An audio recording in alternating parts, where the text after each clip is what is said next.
सुप्रभात छात्रों। मैं आपका हिंदी अध्यापक पुष्पेंद्र सर।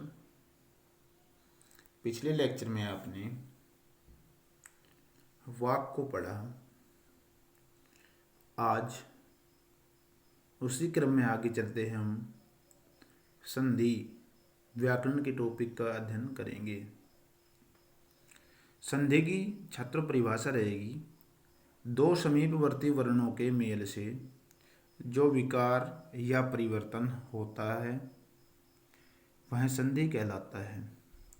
संधि में पहले शब्द के अंतिम वर्ण एवं दूसरे शब्द के आदि शुरुआत के वर्ण का मेल होता है।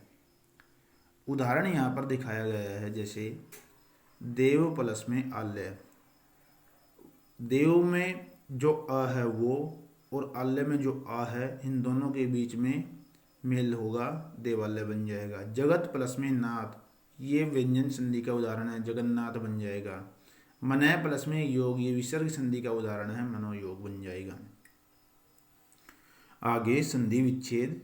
संधि के नियमों द्वारा मिले वर्णों को फिर मूल अवस्था में ले आने को संधि विच्छेद कहते हैं। जैसे परीक्षार्थी था, परीक्षार्थी का परीक्षा प्लस में अर्थी। वागीश, वाक प्लस में ईश। अंतःकरण, अंतः प्लस में करण। तो ये हमारे उदाहरण रहे। अब बात करते हैं संधि के भेद की। संधि के 3 भेद होते हैं, स्वर संधि, व्यंजन संधि, विसर्ग संधि। तो आज हम केवल स्वर संधि का अध्ययन करेंगे।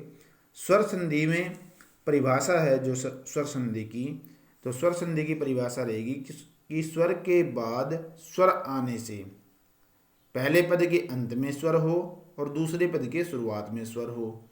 तो स्वर के बाद स्वर आने से जो विकार या परिवर्तन होता है, अर्थात दो स्वरों के मेल से जो विकार या परिवर्तन होता है वह स्वर संधि कहलाता है। जैसे सूर्य प्लस में अस्त, सूर्यास्त। महा प्लस में आत्मा, महात्मा।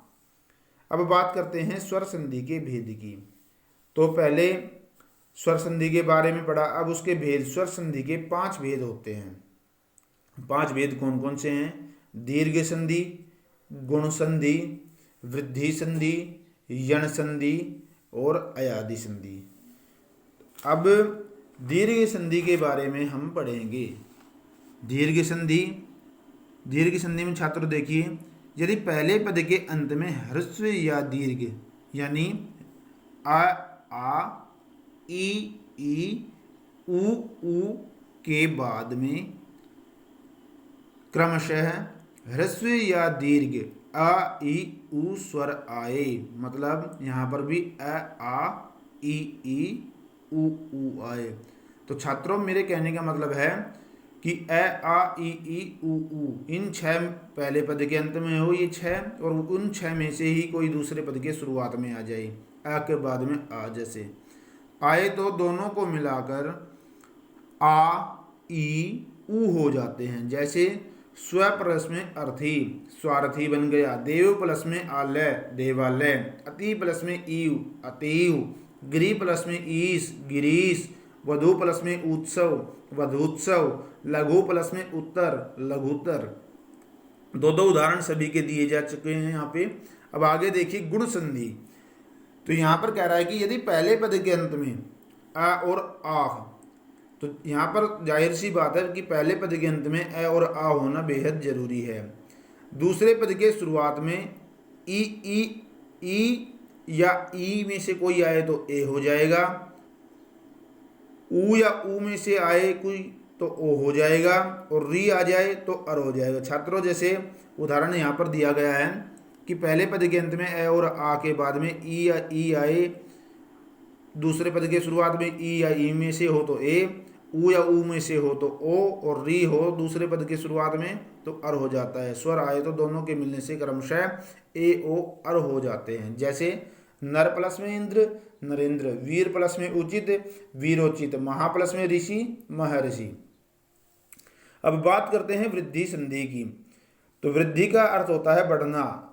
अ और आ के बाद ए या आई आए, पहले पद के अंत में ए और आ हो, दूसरे पद के शुरुआत में।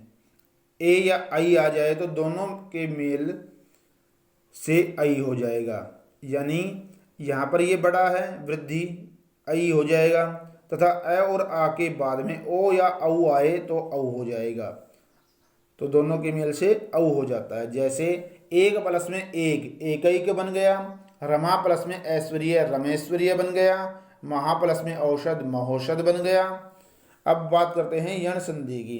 यदि पहले पद के अंत में ई उ और री के बाद भिन्न स्वर आए तो यहाँ पर थोड़ा नियम बदल गया है कि पहले पद के अंत में ई या ई में से, उ या ऊ में से और री में से कोई भिन्न स्वर आए तो ई का तो य में बदल जाएगा, ऊ का व में बदल जाएगा और री का र में बदल जाता है। जैसे अति प्लस में अधिक अत्यधिक बन गया, य में बदल गया। देवी प्लस में आगमन देव्यागमन बन गया। मातृ प्लस में आज्ञा मात्राज्ञा बन गया। अब बात करते हैं अयादी संधि की। अयादी संधि में तो यहाँ पर कह रहा है कि ए आई ओ औ, पहले पद के अंत में ए हो, आई हो, ओ हो, औ हो, इनमें से कोई हो और उसके बाद में कोई भी भिन्न स्वर आ जाए, अलग स्वर आ जाए कोई, तो ए के बाद में भिन्न स्वर आएगा तो वो आई में बदल जाएगा, आई के बाद में कोई भिन्न स्वर आएगा तो आई में बदल जाएगा, ओ के बाद में कोई भिन्न स्वर आएगा तो औ में बदल जाएगा, तथा औ के बाद में अगर कोई भिन्न स्वर आता है तो वो आओ में बदल जाता है। उदाहरण दिए गए हैं सभी के एक एक। ने प्लस में अन नयन हो गया, नई प्लस में अक नायक हो गया, पो प्लस में अन पवन हो गया, नव प्लस में एक नाविक हो गया। छात्रों, आज हमने संधि के बारे में पढ़ा। धन्यवाद, नमस्कार।